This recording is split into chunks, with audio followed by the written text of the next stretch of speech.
Alright guys, this is a tutorial on how to take off a 2020 or 2017 to 2020 Lincoln Continental front bumper.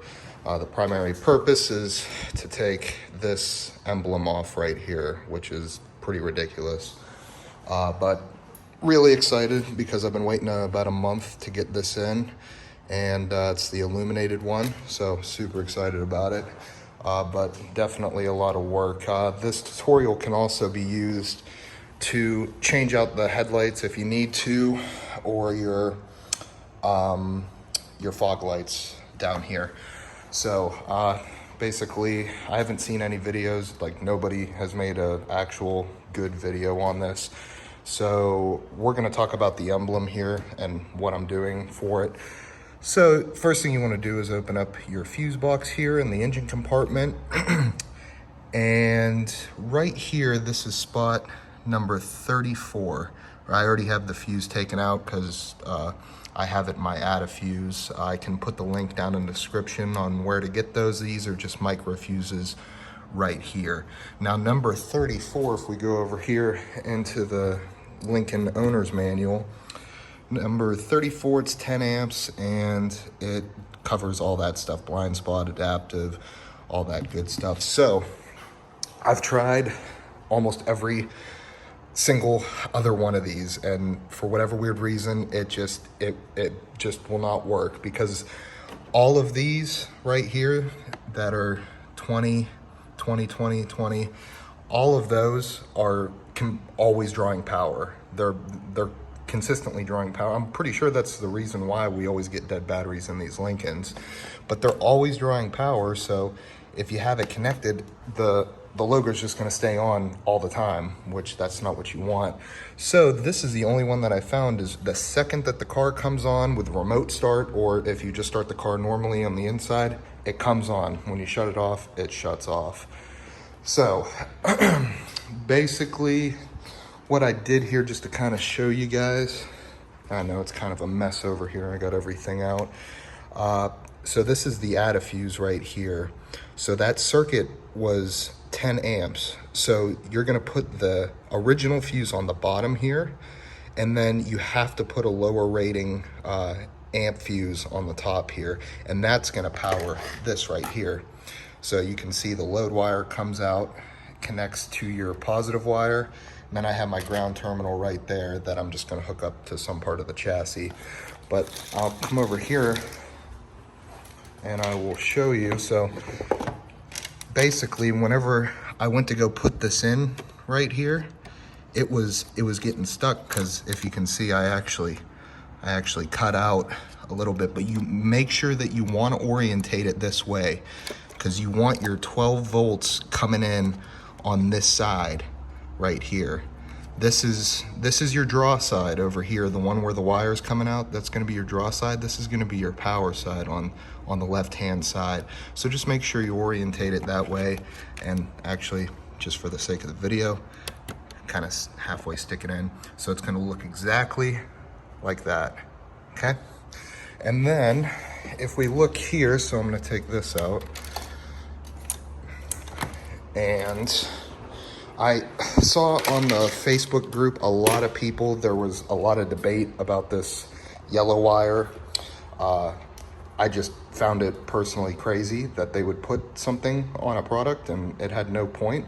But my only thing is that that this thing is a remote wire or a secondary wire. So I went ahead and I tested it. I didn't have this white wire connected. I put this on the positive terminal of my battery, and then the negative to a ground, and it lit up. So I'm still gonna do this, but on top of that, I'm gonna hardwire it into the fog lights down here once I get all this off.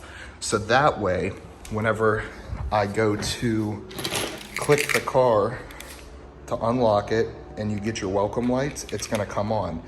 Just with this add a fuse up here, with the number 34 spot, the only time it will turn on is when your ignition is on.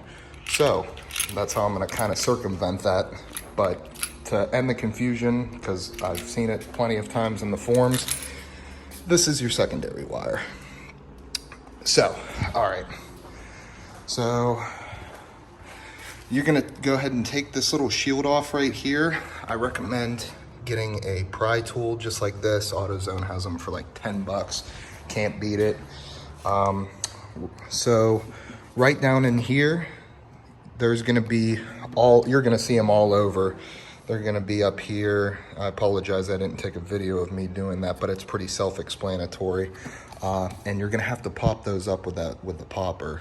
So it just goes all the way around, just keep following it.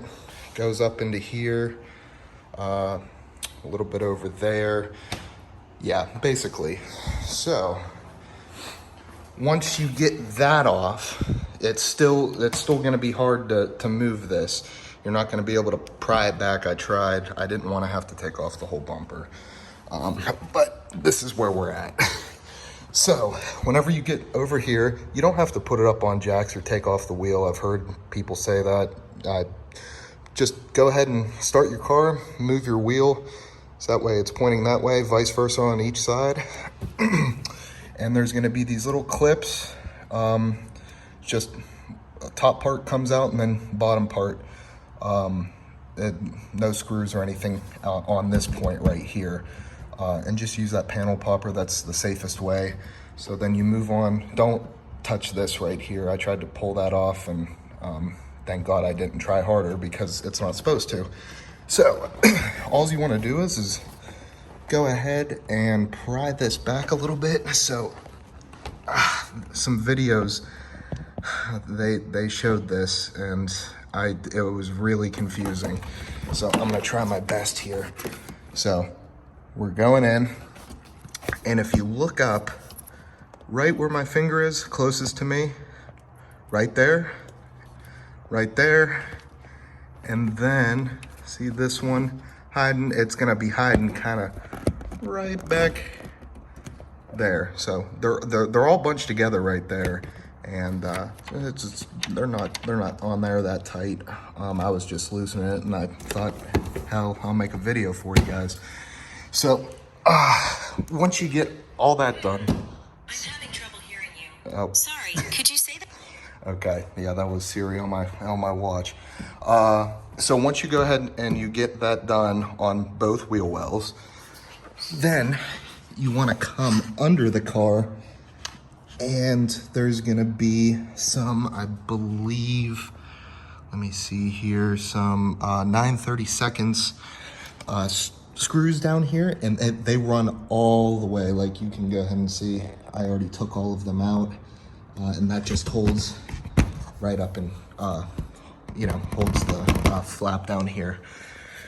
So that's kind of like the part one of me getting it off. I'm still figuring stuff out. This is the first time I've ever done it on this car, so I pray to God I don't mess anything up. I do have the 360 camera since this is a black label, so we'll see how it goes.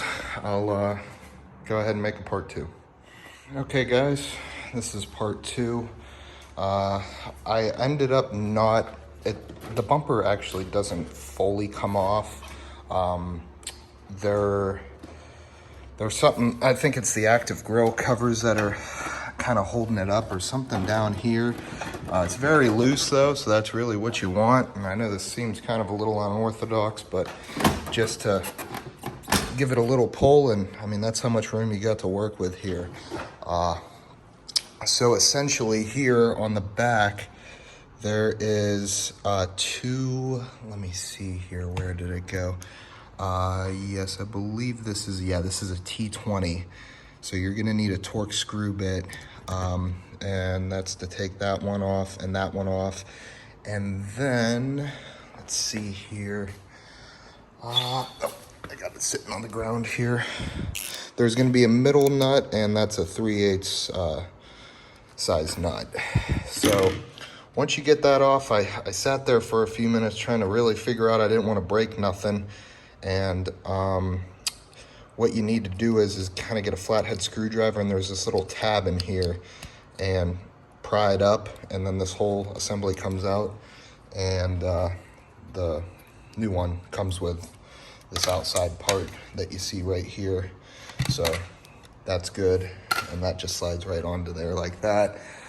Back here, this isn't going to be a problem. I don't really know how I'm going to be able to show you guys. I guess maybe through here, but there is, you're going to see it. So this is the back part. Once you take those two T20 screws out, this is going to kind of flop. It's not supposed to be like this. This is the housing for the camera module. The bottom one, since I kind of pushed it back a little bit too far, actually you can see it. Yeah, it just snapped right off, but that's okay because we got two more that's going to hold it into place, so I'm really not stressing about it. It's, you know, it's whatever. So anyway, I just wanted to make a quick update on that, and I will be back once I get the actual emblem on here and run the wiring. All right, we're back. I got everything put back on, didn't break anything, so it was a successful job. Well done. Basically everything that I went through in the very beginning of the video, I don't know why, but my iPhone must have, the battery just completely cut off in the middle of recording. So self-explanatory, putting everything back together, but I recommend you put in those 3 bolts first here, and then go ahead and do that to the other side, and then that's whenever you want to do your underside. And then the very last thing that you want to do is these right here. Now there is a little bit, I'm not going to close it all the way, but there's going to be a gap there, so you might have to do this a couple times, open and close your hood and check the gap, because this will move back and forth, so you kind of have to set it. But yeah, just throw the panel back on. I ended up running the wires straight up through, so actually if you look at the grill, you can't even see them. So I ran them up, and there's 2 small holes. I ran them through the left side hole under this plastic piece here, and then routed it just right under here, so that way you don't see it. You can kind of see that right there. And then I ran it down back through. That's my ground wire right there. And then I just cut out a little hole right in the back here, else it wouldn't snap down, and connected it to the fuse box. But all in all, now it's completely done. Doesn't even look like I've been there. And whenever I go to start it up,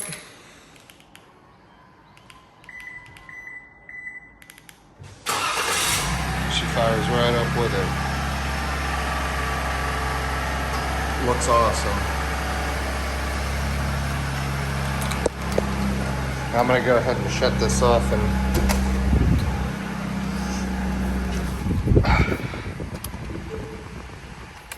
shut that off real quick.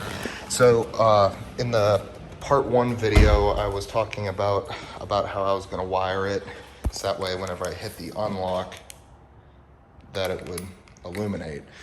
Well, I tried looking up the wiring diagram for these, and it was like next to impossible. So I still ran the wire up towards the fuse box, that spare remote wire.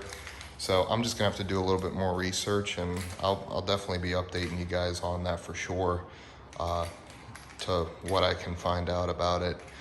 But that's pretty much it. If you guys have any questions, don't hesitate to DM me or PM me, leave comments on here and everything like that. Glad I could help somebody out.